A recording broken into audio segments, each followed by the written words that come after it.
I will conclude my remarks today by touching on the deliberate steps that we have taken to place Kenya on a path to a greater national unity, inclusivity, peace, and reconciliation.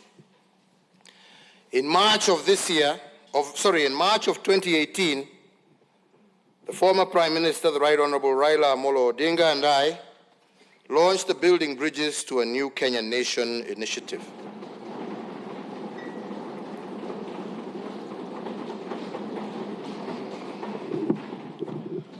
To support the same, in May of 2018, we established the Building Bridges to Unity Advisory Task Force. And this task force has now completed its work and submitted its report, a report which has elicited great public debate. The report extensively evaluates our national challenges and makes robust and comprehensive practical recommendations to address them.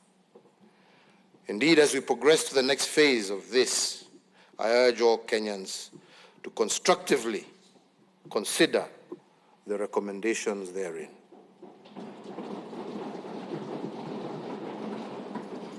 More importantly, let us continue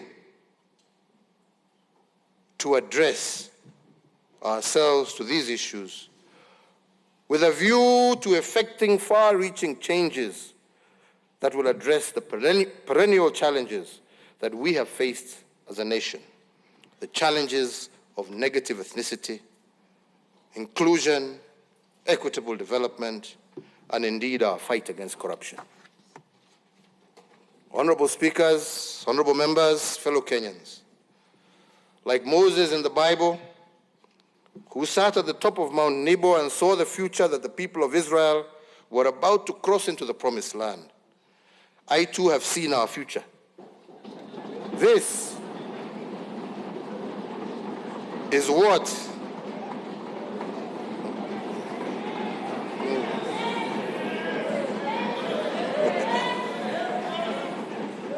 This, fellow Kenyans, is what our future looks like.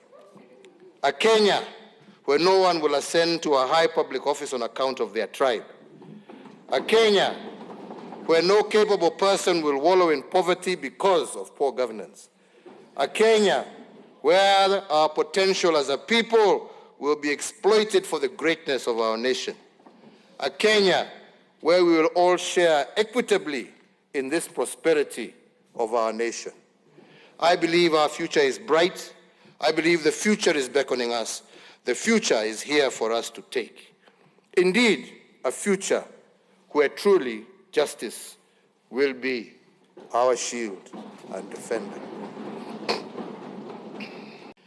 Every journey, fellow Kenyans, starts with a single step, taken in faith, at times against all odds. That journey has commenced. Major changes are needed to our Constitution and other laws so as to lay the foundation for the prosperous future that we seek. As a people, we must seize this constitutional moment, as I have said, to ensure that we deliver to future generations of Kenyans the future that they deserve. Indeed, Kofi Annan once aptly reminded us as a country that this world is not ours to keep. We hold it in trust for future generations. This moment in time is our meeting with destiny. When generations come long after we are gone, let them say that we made the right decisions at this moment, that we chose unity over division, that we dreamt of and birthed a happier, more harmonious and prosperous nation. Kenya, honorable members, is greater than any individual. Indeed,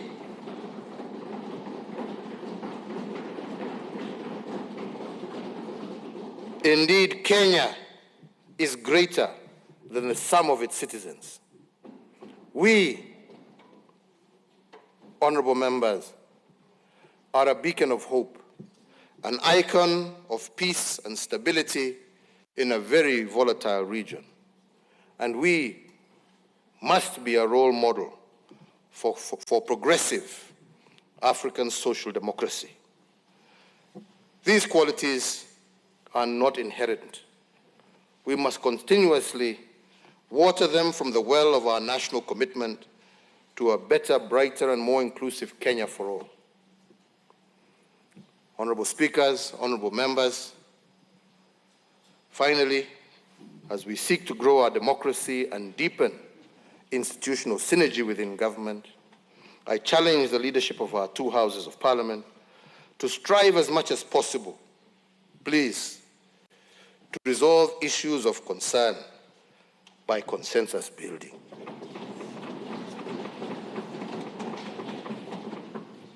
As worldwide experience shows, there is always some level of jostling to be expected between the two chambers of our national legislatures, and that happens everywhere around the world. This happens as they each seek to better exercise their institutional mandates. However, honorable members, these issues should only escalate to external dispute resolution processes as a last resort.